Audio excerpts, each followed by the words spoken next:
तो जब मैं पहली बार मिली थी तो ये तो कभी नहीं सोचा था कि मैं इनके साथ ही मेरे जीवन साथी बनने वाले हैं।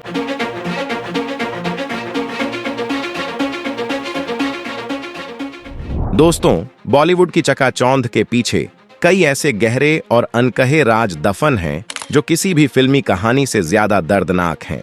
आज हम बात करेंगे सिनेमा के ही मैन रहे दिवंगत धर्मेंद्र, ड्रीम गर्ल हेमा मालिनी और एक खामोश पत्नी प्रकाश कौर के बीच हुए उस 50 साल पुराने गुप्त समझौते की, जिसने इस पूरे परिवार की किस्मत लिख दी।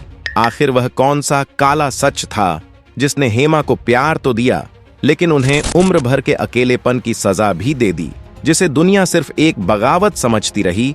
उसके पीछे दो औरतों के स्वाभिमान की कैसी जंग चल रही थी। भले ही आज धर्मेंद्र जी हमारे बीच नहीं हैं, लेकिन आइए आज बिना किसी लाग लपेट के इस 50 साल पुरानी अनसुनी दास्तान के पन्ने पलटते हैं। इसी तरह की और रहस्यमयी जानकारी प्राप्त करने के लिए हमारे चैनल ट्रू हिस्ट्री को आज ही सब्सक्राइब करें और बेल आइकॉन को प्रेस करें। इस राज की गहराई को समझने के लिए हमें समय के उस पहिए को पीछे घुमाना होगा जब 1970 के दशक में धर्मेंद्र बॉलीवुड के निर्विवाद सुपरस्टार बन चुके थे। पंजाब के साहनेवाल गांव से मुंबई आए धर्म सिंह देओल की कहानी किसी परिकथा जैसी थी। उनके चेहरे की मासूमियत, उनकी कातिलाना मुस्कान और उनकी शानदार कदकाठी ने उन्हें पूरे देश का चहेता बना दिया था। लेकिन मुंबई की इस रंगीन दुनिया में कदम रखने से बहुत पहले ही धर्मेंद्र अपनी निजी जिंदगी में एक बहुत बड़ी जिम्मेदारी से बंध चुके थे। साल 1954 में जब धर्मेंद्र सिर्फ 19 साल के थे, तब उनकी शादी प्रकाश कौर से हो चुकी थी। प्रकाश कौर एक बेहद सीधी सादी, पारंपरिक और घरेलू महिला थीं। उन्होंने धर्मेंद्र का उस समय से साथ दिया था जब वह कोई सुपरस्टार नहीं, बल्कि एक आम संघर्ष करने वाले लड़के थे।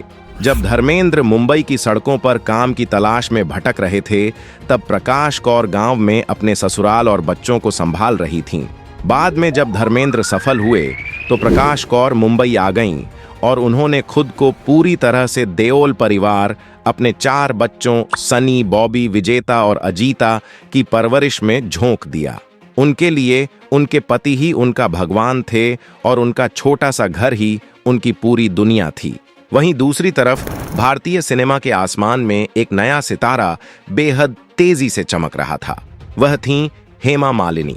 एक रूढ़िवादी और सख्त तमिल ब्राह्मण परिवार से ताल्लुक रखने वाली हेमा ने सपनों का सौदागर फिल्म से अपनी शुरुआत की थी। इसके बाद जॉनी मेरा नाम और सीता और गीता जैसी फिल्मों की अपार सफलता ने उन्हें भारतीय सिनेमा की सबसे बड़ी, सबसे खूबसूरत और सबसे महंगी सुपरस्टार बना दिया। पूरा देश उनकी एक मुस्कान पर फिदा था। धर्मेंद्र और हेमा मालिनी की दुनिया बिल्कुल अलग थी। धर्मेंद्र एक ठेठ पंजाबी इंसान थे जो दिल से सोचते थे, जिनका मिजाज काफी खुला हुआ था। वहीं हेमा मालिनी एक बहुत ही अनुशासित माहौल में पली बड़ी थीं। उनकी मां जया चक्रवर्ती हर समय साए की तरह उनके साथ रहती थीं और उनकी जिंदगी का हर छोटा बड़ा फैसला वही लेती थीं। हेमा की जिंदगी में किसी भी बाहरी इंसान का दखल देना लगभग नामुमकिन था। लेकिन कहते हैं ना कि प्यार न तो कोई उम्र देखता है, न ही कोई सरहद और न ही कोई सामाजिक नियम। साल 1970 में आई फिल्म तुम हसीन मैं जवां के सेट पर इन दोनों की पहली मुलाकात हुई थी। जब धर्मेंद्र ने पहली बार हेमा मालिनी को देखा तो वह उनकी सादगी, उनकी बड़ी बड़ी आंखों की चमक और उनके प्यारे से मद्रासी लहजे पर पूरी तरह से अपना दिल हार बैठे। यह कोई सामान्य आकर्षण या कोई सेट वाला रोमांस नहीं था। यह एक ऐसा गहरा जुनून था जिसने धर्मेंद्र को सामाजिक नियमों और अपनी पारिवारिक जिम्मेदारियों को दांव पर लगाने के लिए मजबूर कर दिया। शुरुआत में हेमा मालिनी इस रिश्ते को लेकर बहुत झिझक रही थीं। उनके संस्कार, उनकी मां का डर और सबसे बड़ी बात धर्मेंद्र का पहले से शादीशुदा होना और 4 बच्चों का पिता होना, ये सब ऐसे कारण थे जो हेमा को रोक रहे थे। वह कभी भी घर तोड़ने वाली औरत का ठप्पा अपने ऊपर नहीं लगाना चाहती थीं। बॉलीवुड के कई बड़े सितारे जैसे संजीव कुमार और जीतेंद्र भी हेमा से शादी करना चाहते थे।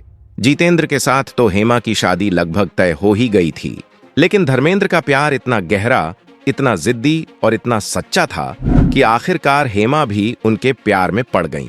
शोले 1975 के सेट पर यह प्रेम कहानी अपने चरम पर पहुंच गई।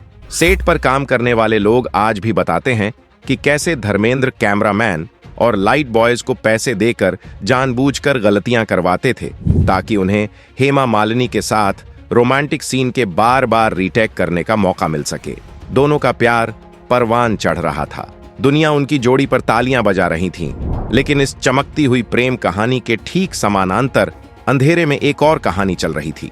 एक ऐसी कहानी जिसमें सिर्फ आंसू थे, घुटन थी और एक पत्नी की वह दर्दनाक खामोशी थी जो किसी भी शोर से ज्यादा ताकतवर थी। वह पत्नी थी प्रकाश कौर। जब पत्रिकाओं के पन्नों पर धर्मेंद्र और हेमा मालिनी के रोमांस के किस्से छपने लगे तो धर्मेंद्र के जुहू वाले घर में एक भयानक तूफान आ गया। प्रकाश कौर के लिए यह किसी बुरे सपने से कम नहीं था। जो पति उनका गुरूर था, जिसने उनके साथ 7 फेरे लिए थे, वह अब किसी और का हो रहा था। जब उन्हें अपने पति की दूसरी औरत से मोहब्बत की खबर मिली तो उनका पूरा संसार ताश के पत्तों की तरह बिखर गया। उस समय देओल परिवार के करीबियों का कहना है कि प्रकाश कौर ने महीनों तक खुद को अपने घर के एक कमरे में बंद रखा था। वह अंदर ही अंदर टूट चुकी थीं, लेकिन वह एक बहुत ही मजबूत भारतीय नारी थीं। वह अपने बच्चों, खासकर बड़े होते हुए सनी और बॉबी देओल के सामने अपने आंसू नहीं दिखाना चाहती थीं। आज के दौर में जब मशहूर हस्तियों के रिश्ते टूटते हैं तो वे तुरंत मीडिया के सामने आ जाते हैं, एक दूसरे पर कीचड़ उछालते हैं। लेकिन प्रकाश कौर ने ऐसा कुछ नहीं किया। उन्होंने अपने पति के खिलाफ कभी भी मीडिया में जाकर कोई तमाशा नहीं किया। उन्होंने कभी भी हेमा मालिनी को सार्वजनिक रूप से अपशब्द नहीं कहे या कोई आरोप नहीं लगाया। लेकिन उनकी इस भारी खामोशी के पीछे एक ज्वालामुखी उबल रहा था। प्रकाश कौर जानती थीं कि अगर वह भावनाओं में बहकर धर्मेंद्र से अलग हुईं तो उनके बच्चों का भविष्य और परिवार की इज्जत हमेशा के लिए मिट्टी में मिल जाएगी। इसलिए उन्होंने एक बहुत ही कड़वा घूंट पिया। जब धर्मेंद्र ने उनसे तलाक मांगा ताकि वह हेमा मालिनी से कानूनी और सामाजिक रूप से शादी कर सकें, तो प्रकाश कौर ने अपने जीवन का सबसे बड़ा, सबसे साहसिक और कड़ा फैसला लिया। उन्होंने तलाक देने से साफ और सख्त इनकार कर दिया। उनका यह फैसला सिर्फ अपने हक या अपने पति को वापस पाने की लड़ाई नहीं थी, बल्कि यह उनके बच्चों के भविष्य, उनकी मानसिक शांति और उनके अधिकारों को सुरक्षित करने की एक बहुत बड़ी ढाल थी। अब हम आते हैं उस सबसे बड़े, सबसे गहरे और अनसुने राज पर, जिसने हाल ही में एक नया भूचाल ला दिया है। अब तक पूरी दुनिया सिर्फ यही जानती थी कि जब प्रकाश कौर ने तलाक नहीं दिया तो धर्मेंद्र ने इस्लाम धर्म कबूल कर लिया और दिलावर खान बनकर हेमा मालिनी, जो आयशा बी बनी, से 1980 में चोरी छिपे शादी कर ली। इसके बाद दोनों परिवारों ने एक दूसरे से पूरी तरह से दूरी बना ली थी। लेकिन हाल ही में कुछ पुरानी जानकारियों, उस दौर के करीबियों की दबी छिपी बातों और इस परिवार के व्यवहार के आधार पर एक ऐसा सच सामने आया है जो दशकों से पर्दे के पीछे था, कि शादी से ठीक पहले प्रकाश कौर और हेमा मालिनी के बीच एक अत्यंत गुप्त, तनावपूर्ण और बेहद भावनात्मक मुलाकात हुई थी। यह कोई फिल्मों में दिखने वाला नाटकीय सीन नहीं था, बल्कि असल जिंदगी में 2 औरतों की जिंदगी का सबसे बड़ा आमना सामना था। कहा जाता है कि जब हेमा मालिनी के परिवार, विशेषकर उनके पिता, ने इस रिश्ते का कड़ा विरोध किया और धर्मेंद्र भी तलाक हासिल करने में पूरी तरह नाकाम रहे, तो एक रात धर्मेंद्र के एक बहुत ही करीबी दोस्त की मध्यस्थता में हेमा मालिनी और प्रकाश कौर को आमने सामने बिठाया गया था। यह राज 50 सालों तक इसलिए दबा रहा क्योंकि दोनों परिवारों ने इस पर पूरी तरह से चुप्पी साध रखी थी और इसे अपने परिवार की गरिमा का सवाल बना लिया था। इस मुलाकात में आंसुओं का सैलाब था। एक तरफ वह पत्नी थी जिसका बसा बसाया घर टूट रहा था, और दूसरी तरफ वह प्रेमिका थी जो बेइंतहा प्यार करने के बावजूद समाज की नजरों में एक घर तोड़ने वाली बन रही थी। इस ऐतिहासिक और सीक्रेट मुलाकात में प्रकाश कौर ने अपने बच्चों की खातिर हेमा मालिनी के सामने कुछ ऐसी कड़ी शर्तें रखी थीं जिन्हें मानकर ही हेमा मालिनी धर्मेंद्र की जिंदगी में हमेशा के लिए शामिल हो सकती थीं। उस रात जो गुप्त समझौता हुआ, उसी ने अगले 50 सालों तक इस जटिल और उलझे हुए परिवार की दिशा तय की। इसी समझौते ने यह तय किया कि यह परिवार बिखर कर भी कैसे जुड़ा रहेगा। इस समझौते के कुछ कथित बिंदु इस प्रकार थे, जो अब जाकर एक राज्य के रूप में दुनिया के सामने आए हैं। पैतृक घर में हमेशा नो एंट्री। प्रकाश कौर ने बहुत ही साफ शब्दों में स्पष्ट कर दिया था कि धर्मेंद्र का वह पुश्तैनी घर, जहां प्रकाश कौर अपने चारों बच्चों के साथ रहती है, हमेशा सिर्फ और सिर्फ उनका रहेगा। हेमा मालिनी कभी भी किसी भी परिस्थिति में उस घर की दहलीज पार नहीं करेंगी। इतना ही नहीं, हेमा कभी भी उस पहले परिवार के किसी भी निजी समारोह, शादी, जन्मदिन या त्योहार में शामिल नहीं होंगी। बच्चों के अधिकारों की पूरी रक्षा। प्रकाश कौर ने धर्मेंद्र और हेमा से यह ठोस वचन लिया था कि धर्मेंद्र की सारी पुश्तैनी संपत्ति, उनका सरनेम देओल और उनके पहले परिवार की सामाजिक प्रतिष्ठा पर कोई आंच नहीं आएगी। सनी, बॉबी और दोनों बेटियों के अधिकारों और पिता के प्यार के बीच हेमा कभी भी नहीं आएंगी। धर्मेंद्र को अपने पहले परिवार के लिए अपनी सारी जिम्मेदारियां एक आदर्श पिता की तरह निभानी होंगी। सार्वजनिक जीवन में सख्त दूरी। यह भी तय हुआ था कि हेमा और प्रकाश कभी भी सार्वजनिक रूप से एक दूसरे के रास्ते में नहीं आएंगी। वे एक ही शहर मुंबई में रहते हुए भी दो बिल्कुल अलग अलग दुनिया में जिएंगी। कोई भी ऐसा काम नहीं करेगा जिससे मीडिया को दोनों परिवारों की तुलना करने या तमाशा बनाने का मौका मिले। हेमा मालिनी ने अपने सच्चे प्यार की खातिर इन सभी कड़ी शर्तों को चुपचाप मान लिया। उन्होंने अपने लिए जुहू में एक बिल्कुल अलग घर बसाया और कभी भी प्रकाश कौर के परिवार या उनके घर में रत्ती भर भी दखल नहीं दिया। यही वह 50 साल पुराना राज है जिसने इतने बड़े परिवार को बिखरने के बावजूद एक अदृश्य लेकिन बहुत मजबूत डोर से बांधे रखा।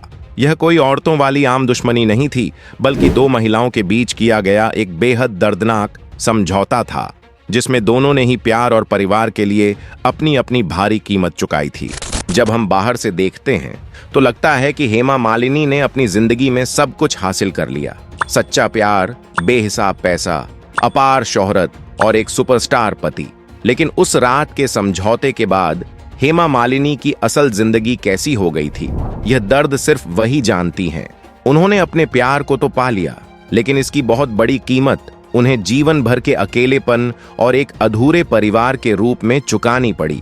धर्मेंद्र अक्सर रात को अपने पहले परिवार प्रकाश कौर और बच्चों के पास लौट जाते थे, क्योंकि एक पति और एक पिता के रूप में उनकी जिम्मेदारियां वहां भी मौजूद थीं। हेमा मालिनी को अपनी दोनों बेटियों ईशा और आहाना को ज्यादातर समय अकेले ही पालना पड़ा। गर्भावस्था के उन मुश्किल दिनों में, बच्चों के स्कूल के फंक्शंस में, पीटीएम में, और जब बच्चे बीमार पड़ते थे, तब हेमा को कई बार अकेले ही हर बड़ी जिम्मेदारी उठानी पड़ी। दुनिया उन्हें ड्रीम गर्ल कहती थी, लेकिन जुहू के उस बड़े और आलीशान बंगले में वह अक्सर अपनी रातें अकेले ही काटा करती थीं। हेमा मालिनी ने हाल ही के वर्षों में अपने कुछ गिने चुने साक्षात्कारों में बहुत ही दबी जुबान से इस दर्द का जिक्र किया है। उन्होंने एक बार कहा था कि किसी भी औरत को यह पसंद नहीं है कि उसका पति उसके साथ न हो। हर औरत चाहती है कि उसका पति उसके बच्चों के साथ हर समय मौजूद रहे। मैंने भी कभी नहीं चाहा था कि मैं किसी का बसा बसाया घर तोड़ूं या एक शादीशुदा इंसान से प्यार करूं। लेकिन जब प्यार होता है तो इंसान के हाथ में कुछ नहीं रहता। मुझे जिंदगी से जो मिला, मैंने उसे सिर झुकाकर स्वीकार किया, और जो नहीं मिला उसके लिए मैंने कभी किसी से शिकायत नहीं की। यह हेमा मालिनी का वह महान बड़प्पन और उनका त्याग था जिसने इस राज को इतने सालों तक सीने में दफन रखा। उन्होंने अकेलेपन का घूंट पिया, लेकिन कभी प्रकाश कौर के अधिकारों को छीनने की कोशिश नहीं की।